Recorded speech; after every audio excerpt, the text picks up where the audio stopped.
Salut à tous et bienvenue sur ma chaîne. Je vous amène avec moi pour un an de road trip qui vont m'amener petit à petit à une première tentative de l'ascension du Mont Blanc en solitaire.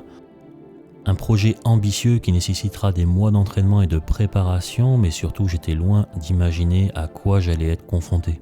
Pour cela, pendant plusieurs mois, j'ai commencé à mélanger des activités en montagne, des via ferrata et de l'escalade, tout ça en solitaire la plupart du temps, histoire de me mettre en condition pour cette ascension que je tenterai d'effectuer dans plusieurs mois. Pour me préparer à l'altitude et aux conditions un peu spécifiques, j'ai fait plusieurs entraînements à haute altitude, à plus de 2500 et 3000 mètres, histoire de pouvoir m'acclimater progressivement. Le jour où je décide de faire cette première tentative où je pense être assez entraîné physiquement pour pouvoir affronter cette première ascension, je commence à partir de Chamonix où j'ai entamé ma marche en direction du Mont Blanc. Mon premier objectif était de rejoindre un emplacement près du refuge de l'Aiguille, situé à 2200 mètres d'altitude. Après une ascension de 7,7 km avec un dénivelé de 1377 mètres, j'ai installé un campement et j'ai réfléchi à la meilleure stratégie pour affronter cette gigantesque paroi qui se dressait devant moi à l'Aiguille du Midi. Aiguille du Midi, derrière le petit nuage là-haut, là en face. Là. Où je monte en téléphérique, où je monte à pied. Malgré que j'avais pensé vouloir contourner en passant par le glacier, déjà je me dis que cette première étape par rapport au contexte actuel, ma situation, c'était bien trop difficile. J'ai pris la décision de prendre le téléphérique jusqu'à l'Aiguille du Midi, située à 3800 mètres d'altitude, en empruntant l'arête de l'Aiguille du Midi. J'étais sans sécurité sur cette arête, donc il a fallu faire attention là, pareil avec la force du vent, mais finalement j'arrive jusqu'à la Vallée Blanche, qui pareil, on ne voit rien, mais au moins déjà c'est à plat. Donc il me faut maintenant pouvoir arriver jusqu'au refuge du Cosmique. Regarde bien, le vent qu'il y avait, il y avait la trace. Là, je sais pas si on voit les mecs là. On les voit même pas. Il me reste plus maintenant à passer une journée dans ce refuge jusqu'au soir pour pouvoir entamer l'ascension qui commencera dans la nuit. Ça me permet le temps d'observer cette énorme montagne qui se dresse devant moi.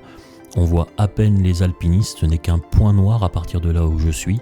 On voit la trace qui est effectuée jusqu'au sommet. Actuellement, le temps, il est magnifique, on peut voir la montagne parfaitement. Espérons que cette nuit, ça sera la même chose. Pendant que j'étais au refuge, dans cette journée d'acclimatation, j'ai croisé des guides et bien sûr d'autres alpinistes qui ont remarqué que j'étais tout seul et bien sûr me questionnent sur pourquoi je suis tout seul. À partir de là, c'est sûr qu'on m'a dit que c'était pas prudent de pouvoir, on va dire, faire une ascension en solitaire. Je l'avais bien compris, mais essayant de suivre un peu les conseils, on me dit d'essayer de me rattacher à un groupe.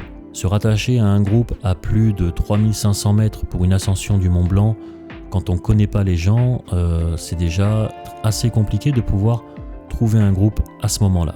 Mais j'essaye quand même. Et bien sûr, sans succès, je n'ai pas pu trouver de groupe. Donc malgré la réflexion, je me dis que je me suis entraîné pendant quelques mois, je suis arrivé jusqu'à là et que je pourrais quand même tenter le coup. Je pourrais toujours décider en cours de route, ça m'est déjà arrivé. Voilà, c'est ça le repas du soir. Je me lève à 1h du matin, on va monter, là on ne le voit pas, c'est là-haut. Je devrais essayer de dormir, mais c'est impossible. La tension monte de plus en plus. Je vais me balader dans le refuge, observant le premier obstacle devant moi, le Mont Blanc du Taku, un monstre de plus de 4000 mètres. Je l'ai observé toute la journée, imaginant le trajet que je devrais prendre. J'avais déjà pu observer des alpinistes pendant l'ascension depuis le refuge, et pour dire, vu d'ici, on voit à peine la trace. Je me trouve à quelques centaines de mètres et un alpiniste ne ressemble qu'à un point noir sur cette montagne. Ça fait déjà bien réfléchir. Mais voilà, c'est l'heure. Il est pratiquement 1h du matin, je suis prêt, crampons aux pieds, piolet, j'en prends un bâton en plus, un deuxième accroché au sac, je me suis allégé le plus possible, j'ai quand même une tige et mon harnais en cas où je tombe dans une crevasse. Tout est vérifié, je check tout et je décide de pas filmer. Pour l'instant, je trouve que la caméra me déconcentre trop, alors malgré que je ne sais pas ce qui m'attend, je sais que je dois être concentré, alors je focus sur la montagne. et je fais attention à ce que je fais. Après avoir atteint le début de la trace, je commence l'ascension. La pente elle est raide, mais la trace est propre, le temps est parfait, la neige est bonne et physiquement ça va. Pour l'instant, je sens mon rythme cardiaque qui s'accélère au fur et à mesure que je monte, mais c'est stable. J'essaie de garder un rythme constant, pas trop rapide.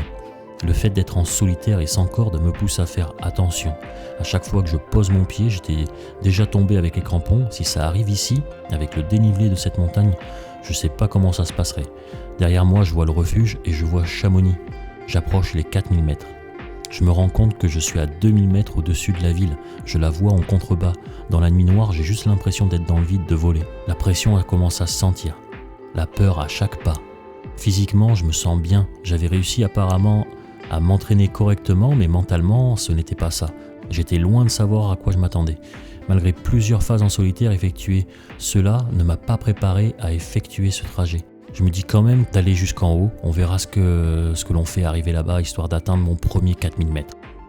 Et j'arrive à 4200 mètres pour voir en face de moi dans la nuit le Mont Maudit, que je ne voyais pas jusqu'ici, ni le Mont Blanc, puisque c'était caché par le Mont Blanc du Taku. Et la deuxième étape à atteindre, le Mont Maudit, qui dans cette nuit noire, après avoir passé le Mont Blanc du Taku, me semble encore plus effrayant. Je vois au loin les alpinistes et leur frontal minuscule vu d'ici comparé à cette montagne. Une vue magnifique mais terrifiante. Je décide que c'est pas encore le moment. Malgré l'envie, je sens que je suis pas prêt. Je décide donc de faire demi-tour jusqu'au refuge, une descente qui sera également aussi difficile et terrifiante mentalement, si ce n'est plus que l'aller. Un aller-retour qui m'aura pris environ 2h30 dans la nuit, jusqu'à l'aube, une première tentative, un échec et quand même un premier 4000 mètres. Mais du coup, cela m'a donné envie de me préparer pour une prochaine tentative, peut-être pas en solitaire, et aussi pour d'autres expéditions. Dans cette nouvelle étape, je compte m'équiper d'un van aménagé offrant une autonomie totale et des outils d'observation aussi comme le télescope, histoire de pouvoir découvrir et partager sur cette chaîne des explorations, des voyages, des sciences. Si ça t'intéresse, je t'invite à t'abonner, histoire à pas manquer du coup mes prochaines expés. Et à bientôt pour une prochaine vidéo sur ma chaîne Greg Explo.